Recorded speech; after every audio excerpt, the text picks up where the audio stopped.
আমার বিয়ে হয়েছে আজ থেকে 13 বছর আগে পারিবারিকভাবে।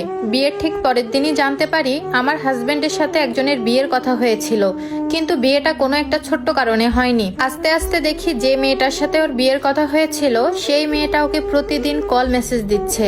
তখন বুঝতে পারি তাদের মধ্যে প্রেমও হয়েছিল। আমি যখন আমার হাজবেন্ডকে বললাম ওই মেয়েটা কেন তোমাকে মেসেজ দেয়, কল দেয়, তখন আমার হাজবেন্ড উত্তরে বলল আমি ওই মেয়েকে বলেই দিয়েছি আমার বিয়ে হয়ে গেছে। কিন্তু বিয়ের 7 মাস অতিক্রম হওয়ার পরেও দেখি ঠিক একইভাবে আমার হাজবেন্ডের ফোনে মেসেজ আসে, কল আসে। এসব দেখার পর আমি ওই মেয়ের নাম্বারটা লুকিয়ে নিয়ে তাকে ভদ্র ভাষায় কল দিয়ে জানিয়ে দিলাম সে যেন আর বিরক্ত না করে। বিশ্বাস করেন ওই মেয়েটা আর যোগাযোগ করেনি। আমি ব্যাপারটা মেনে নিয়েই চলতে থাকি। কিন্তু খেয়াল করে দেখি বিয়ের পরে আমার হাজবেন্ড আমার সাথে তেমন রোমান্টিক না। আমার প্রতি বরাবরই তার ফিলিংস কম। বিয়ের পর যদি আমি নিজ থেকে কোথাও যেতে না চাইতাম সে কোথাও আমাকে নিজের ইচ্ছায় নিয়ে যেত না। এই 13 বছরে সে শুধু একবার আমায় কক্সবাজার নিয়ে গিয়েছিল।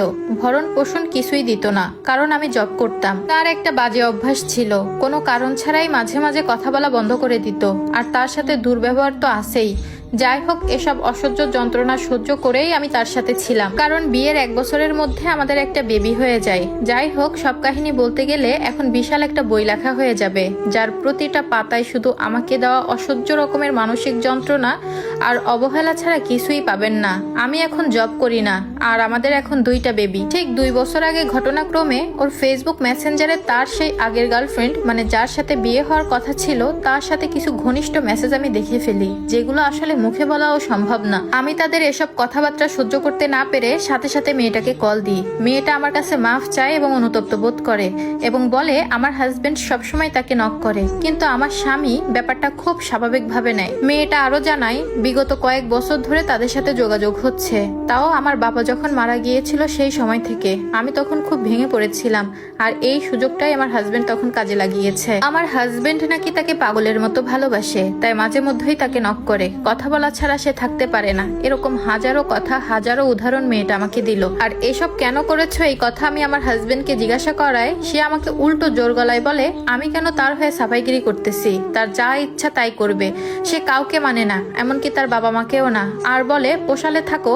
না হলে যেখানে ভালো লাগে সেখানে চলে যাও। আমি সেদিন খুব ভালো করেই বুঝেছিলাম বিয়ের আগের প্রেমিকাকে সে এখনো মন থেকে সরাতে পারিনি, সেখানে আমি কিভাবে জায়গা পাবো তার কাছে। লাস্ট 7 বছর ধরে সে বিছানা আলাদা করেছে, কারণ তার নাকি ঘুম হয় না, সকালে অফিসে যেতে হয়, না ঘুমালে তার প্রেসার বেড়ে যায়। তার পরিচিত সবাই নাকি আলাদা ঘুমায়। আমার বাবা নেই, আমি এখন জব করি না, তার উপর আমার ছোট 2টা বাচ্চা। আমি এইসব কথা শ্বশুর বাড়িতে জানিয়েছি, বাবার বাড়িতেও জানিয়েছি।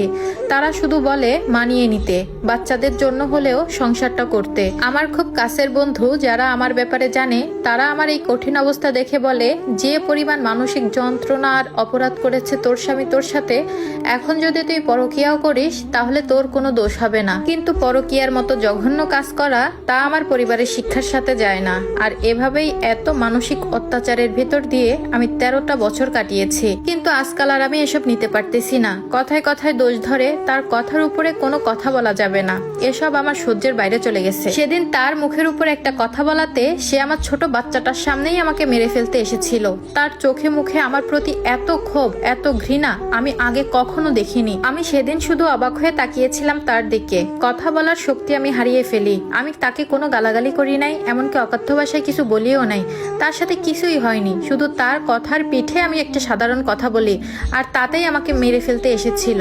আমার এখন আর সহ্য হচ্ছে না, দম বন্ধ লাগে, কিন্তু বাচ্চাগুলোর দিকে তাকিয়ে নিজেকে বোঝাচ্ছি। আমার মন বলছে আমি তাকে ডিভোর্স দিয়ে দিই। আর এ ব্যাপারে আমি আমার শ্বশুরের সাথে কথা বলেছি। আমার শ্বশুর অনেক ভালো, সেও আমাকে বলে ধৈর্য ধরতে। আমরা এক ছাদের নিচেই আছি, কিন্তু সেপারেশনে। আমার 2টা বাচ্চা, সে ঠিক মতো খোঁজ খবর নেয় না। আমার আর এসব সহ্য হচ্ছে না। আমার খুব ভয় হয় ডিভোর্সের পরের জীবন নিয়ে। ইদানিং আমার কিছুই ভালো লাগে না। মানুষ আত্মহত্যা করে কেন জানেন? একাকিত্বের জন্য। আমি তাও পারছি না। আমার 2টা সন্তান আছে। আমার স্বামী দিনের পর দিন এখন সেই মেয়ের সাথে কথা বলে, একই ছাদের নিচে এবং আমার সামনে। এগুলো দেখতে দেখতে এখন আমার সহ্য হয়ে গেছে। আমারও তার প্রতি এখন কোনো ফিলিংস কাজ করে না।